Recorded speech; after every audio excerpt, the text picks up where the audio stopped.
Hello there Reason users, PoohBear here and welcome to my channel, and today we're going to be looking at sidechaining. I'm going to be looking at the fastest way that you can actually do a little bit of sidechaining within Reason, and then I'm actually going to look at my preferred route. Now my preferred route admittedly is one of two ways, but it's using the same device, and obviously depending on the sound I'm actually dealing with, that's the source sound which I'm wishing to sidechain say from, will depend on which method I'll go down. I've quickly added myself some drums, and I've also created myself a nice sound which has got a nice bit of sustain on it that we can sidechain and actually hear the results from. So let's actually get on with the actual sidechaining bit. So I'm just going to get rid of that browser. Great. Let's open up these two, flip round to the back, he says, and then I'm going to zoom in, and all we're going to do is we're going to take this parallel out, come over here, go into the dynamics section. It's going to obviously join up. You can see this key lights come on. This key light here is exactly the same key light what you see in the mixer. So I'm just going to drag this down, go up to my dynamic range. Here's my dynamic range, zoom in. So that's the same key function, works on the same, they're both. I'm going to put my compressor on, I'm going to turn my ratio up.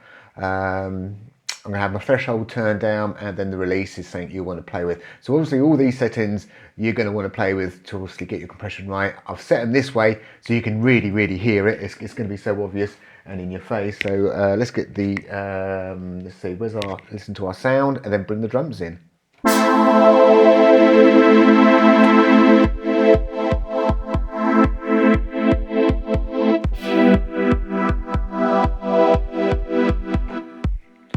And that is it. It's as simple as that. That's it. That's how it's done. Take the power out, go into the dynamic ins, do your keys, and then set your stuff up. And that's it. You're done. So I'm actually going to turn the compressor off. I'm going to get rid of these cables. So we're back to the way we were originally. In fact, I'm going to come up here. I'm going to just quickly bring in my browser, and I'm going to bring in a sweeper. And in fact, let me just do show devices. I'm going to bring a sweeper in there and drop that in there. I'm also going to grab a spider, and I'm going to drop that in the bottom. Hold the shift key down so there's no routing done on that spider. And at the moment, obviously, this sweeper is actually taking effect. It's not a bad effect. You could obviously have fun with this on yourself.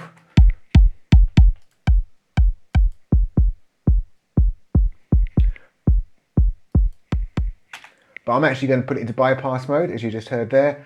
So here we go, we've got this follow envelope. I'm going to take that and put that into split.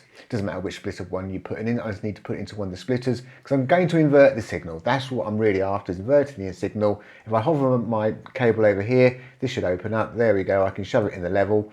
We have this trim pot, which is always worth knowing about, which means we can actually reduce the amount of signal going in. So in this case, it won't drag the volume down quite as low as it may do. I'm going to leave it up because Sweeper's actually got quite a few nice controls on the front. Now, as I said, there was two ways I like to actually do the sidechaining, and this is obviously using this device, and this device has an audio follow or it's got an envelope. They're two different things and they work different ways. So the audio follow, in a minute when we get the drums going, you're going to see the drum pattern's going to actually appear, and we can follow that audio, and with the attack and release we can actually make it less tight onto the actual signal. So you might have a signal which might have a few little dips in it, so if you turn your release up, when it gets to them dips, it's just going to smooth over them dips, so it's not actually going to go down, so it won't affect the volume level over here, because sometimes you're not going to want this volume level going flickering up and down. You're going to want it a bit more smooth. Now you might have a sound which really is quite dynamic, and if that's the case, that's when I tend to go over to an envelope, because then obviously we can turn this trigger on here. When this is triggered, we can then draw in our envelope, and that is what's going to take effect, and that signal is going to be pushed out into the roper, or more to the point, into the mixer channel here, which will bring the volume down. So depending on which tab you've got open, it will be depending on which one's going. So let's first of all just hear what it's going to sound like just with the envelope follower itself.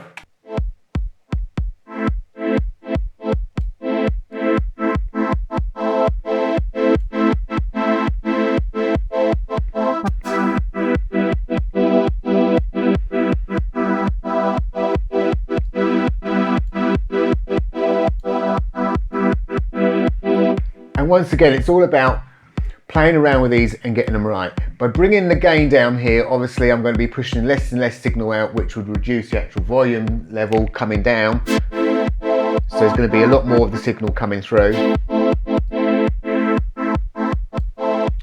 And push it higher, cut more off. Longer release will make it shorter. In fact, you see it's gone that far, it's not actually coming down low enough, or it's not releasing high enough for the volume level to actually go back up again.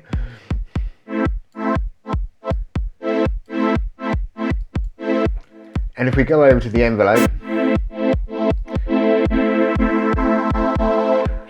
we can obviously draw ourselves a bit more of an envelope in, but you can see you get this really sharp on the envelope.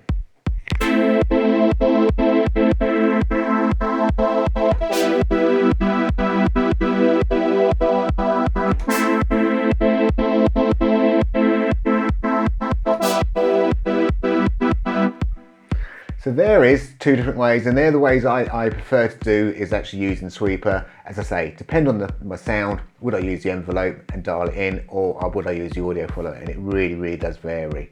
But there you go, a couple of different ways that you can quickly do sidechaining. There's thousands of other ways you can do all sorts of things with Reason. That's the wonderful thing about it, is it's wiring. But hey, there you go, that's my preferred methods. Thank you for watching, and bye for now.